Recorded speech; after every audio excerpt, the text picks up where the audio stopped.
안녕하세요. 안전한 투자로 편안한 노후 준비 중경투 TV입니다.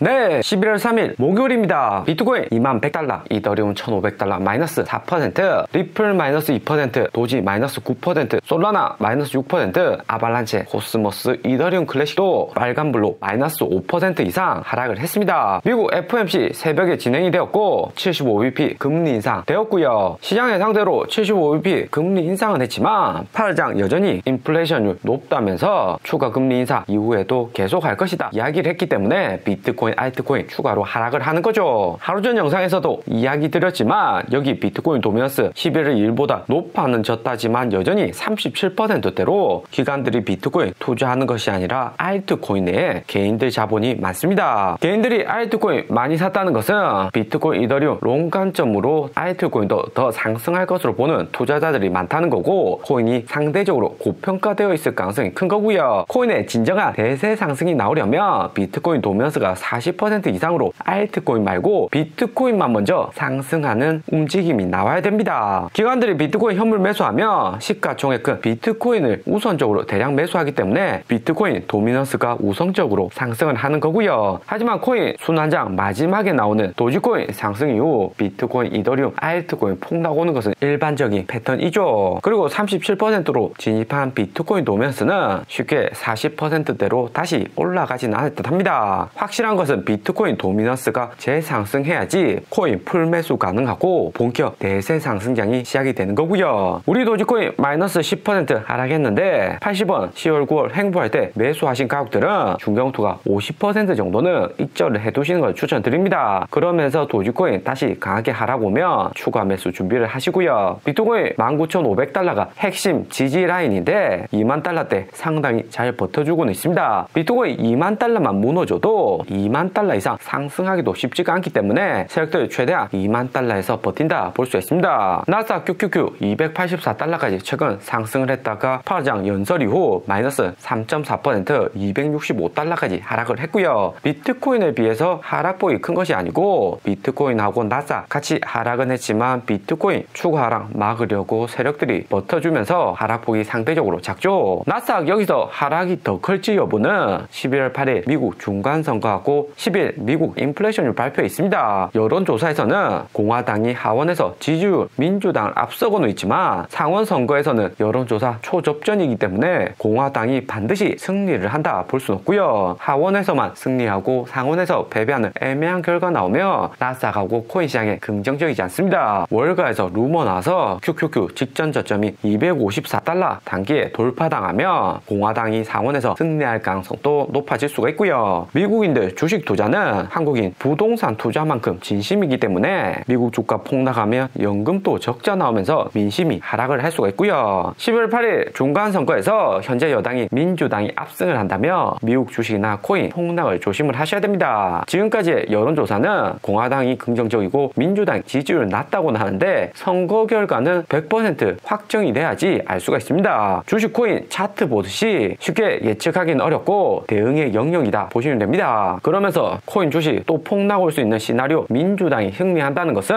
8월장의 긴축 방향성이나 미국 대외 관계에서 러시아, 중동, 중국과 현재 상황을 유지한다는 의미이기도 합니다. 11월 3일 메인 이벤트였던 미국 FOMC 주요 내용을 보면 75bp 금리 인상 예상대로 있고 미국의 기준금리는 4%로 진입을 했고요. 미국 금리는 25bp만 올려도 주식이나 코인 시장에 영향이 큰데 기준금리가 이렇게 단기에 4% 됐다는 것은 이미 어느 정도 선반영 되어 있다고 해도 후폭풍이 매우 클 수가 있습니다. 글로벌 신흥국 경제 체력 약하고 부채 많은 국가일수록 리스크는 커질 수가 있고요. 미국 2년무 국채금리는 4.6%로 폭등했고 여기 차트 보시면 10월 중순에 고점 찍었다가 이번에 고점 돌파하고 더 상승을 했고요. 닉 밀하우스 월스트리트 연준 방문 기자 이야기처럼 패드가 지속적으로 금리 인상 유지할 가능성이 높아 보인다는 거죠. 그러면서 12월에 50bp 금리 인상 가능성은 높지만 내년 2월에 25bp 추가로 인상하고 3월에도 25bp 더 금리 인상할 수 있다고 예상을 하고 있고요. 미국 물가 11월 10일 데이터 나와봐야 알겠지만 파월 의장 시장에 대한 전망은 새로운 것이 없고 앞으로 나오는 데이터를 보고 판단하겠다 발언을 했습니다. 11월 나온 미국 기업들 채용 증가하고 유럽 물가도 10% 이상 더 상승하면서 11월 10일 미국 인플레이션율 낮아질 가능성이 좋고 연준도 계속해서 금리 인상을 하는 거고요. 그러면서 미국 인플레이션율에서 가장 영향 많이 미치는 국제유가만 봐도 89달러로 재반등을 했고요. 10월에 오펙 플러스 감산 발표하고 중국 코로나 봉쇄 해제 가능성도 높아지면서 국제유가 재반등하고 80달러 아래로 쉽게 하락이 나오지 않고 있습니다. 이번 파월 의장 발언은 우리가 예상한 대로 주식코인 시장에 부정적으로 나왔고요. 12월 8일 중간선거하고 2년 뒤 미국 대선에서 민주당 바이든 대통령이 재선하기는 쉽지 않을 것이라는 파월 의장만의 판단이 있듯합니다. 미국 FOMC 이후에 미국 주식들 보면 빅테크, 나스닥 위주로 하락이 컸습니다. 애플, 마이크로소프트, 구글 마이너스 3% 하락했고 아마존 마이너스 4%, 테슬라 마이너스 5%로 빨간색 들어왔고요. 구글이 3분기 어닝 이후 100달러 지지선 아래로 내려가면서 구글이나 아마존 하락폭이 매우 큽니다. 그러면서 나스닥 QQQ 차트로 보면 여기 상승 라인 위에서 나스닥 등락을 반복하다가 파월 의장 기자 간담회 이후 여기 검은색 라인 돌파하면서 쭉 하락을 했고요. 내년 2월 1일 미국이 마지막으로 금리 인상하는 것이 아니라 3월까지 금리 더 올릴 수 있다고 언급하면서 여기 하락 추세 라인 확실히 뚫고 내려왔습니다. 내년 3월에 미국이 금리 인상 추가로 25bp 더 할지는 지켜봐야 되겠지만 파월 의장이 시장에 대한 기대감을 아예 안 주고 있고요. 그러면서 여기 상승 추세 라인 무너지면서 당장의 나스닥 한 번 더 조정을 받고 상승할 가능성이 높습니다. QQQ 여기 추세선 무너졌다고 해도 무조건 대폭락이라고 볼 수가 없는 것이 6월처럼 여기 횡보를 거치다가 빨간색 대시 라인까지 한 번 더 반등 올 가능성도 존재를 하고요. 그리고 내년 2월 미국 기업들 실적 악화 우려로 인해서 검은색 라인 아래로 살짝 떨어졌다가 본격 상승이 나올 수가 있습니다. 파월 의장이 기존에 시장이 예상한 내년 2월까지 금리 인상이 아니라 3월까지 금리 인상한다고 이야기한 것은 기대 인플레이션율 더 상승 못하게 하려는 긴축적인 발언일 가능성이 존재를 합니다. 미국 주식 3분기 빅테크 어닝하고 파월 의장 연설은 종료가 되었고요. 이제 11월 8일 미국 중간선거하고 CPI 발표 앞두고 있습니다. 중간선거는 공화당 승리 가능성 높으면서 시장 호재로 작용할 가능성이 높고요. 하락이 온다고 해도 단기에 악재가 많이 없어서 재반등이 가능하죠. 그리고 11월 4일 미국 실업률 발표가 됩니다. 파월 의장 11월 2일 미국 채용 공고 시장 예상치보다 더 증가를 하면서 이번에 발표되는 실업률 역시 낮게 나올 가능성이 높은 거죠. 11월 8일 미국 중간선거 호재로 인해서 반등이 온다고 해도 11월 4일 미국 실업률로 인해서 추가 하락 나왔다가 반등 나올 가능성이 존재를 합니다. 그리고 11월 10일 미국 인플레이션율만 7%대 낮게 발표가 된다면 11월 4주차부터 추수 감사절과 연말 소비 증가로 인해서 코인이나 주식 반등 나올 가능성이 존재를 하고요. 그러면서 우리 도지코인 보면 180원 부근으로 220원 찍고 다시 내려온 상황입니다. 비트코인 19,500달러 터치를 하면 도지코인도 슬슬 추가 매수 타이밍이 나오는 거고요. 비트코인이 도지코인뿐만 아니라 이더리움 클래식 리플까지 함께 가격을 끌어내릴 가능성이 존재를 합니다. 비트코인 19,000달러 무너지고 다시 18,000달러 내려가면 아무리 최근에 반등이 좋은 알트코인이라 해도 쉽게 버티기는 어렵고요. 리플은 11월 16일 스웨트 행사에 있어서 600원 이상 유지를 한다고 해도 이더리움 클래식이 3만원 아래로 확실하게 내려가야지 비트코인, 알트코인 완전한 저점인 거고요. 이더리움 당장에 호재 없고 이더리움 클래식이 3만원대 유지한다는 것은 단기 투자자들 여전히 이더리움 클래식 보유한다는 의미일 듯 합니다. 11월 3일 연준 파월 의장 연설 있고 나서 24시간 동안 전체 144만 밀리언으로 크게 청산은 되지 않았고요. 꼬시기로 상승했다가 하락 오는 패턴 일반적이기 때문에 오히려 수익을 많이 봤다 생각이 듭니다. 비트코인이 18밀리언으로 2등 청산되었고 이더리움은 25밀리언으로 이더리움 청산 금액이 비트코인보다 많습니다. 비트코인보다 이더리움이 2배 이상 변동이 크니까 이더리움으로 투자를 많이 했고요. 3위로 청산 많이 된 코인은 도지코인으로 도지코인 청산 물량 계속해서 줄어들고 있습니다. 이렇게 되면 숏포지션 청산 감소로 인해서 도지코인 현물 가격 추가 상승 어려움이고 도지코인 세력들은 현물을 매도하면서 도지코인 가격 하락 올 수가 있기 때문에 미리 대비를 해두시는 것을 추천드리고요. 오늘의 영상은 여기까지입니다. 좀 더 디테일한 투자 정보가 필요하신 분들은 커뮤니티로도 자료가 공유되니까 멤버십 가입과 구독 부탁드립니다. 감사합니다.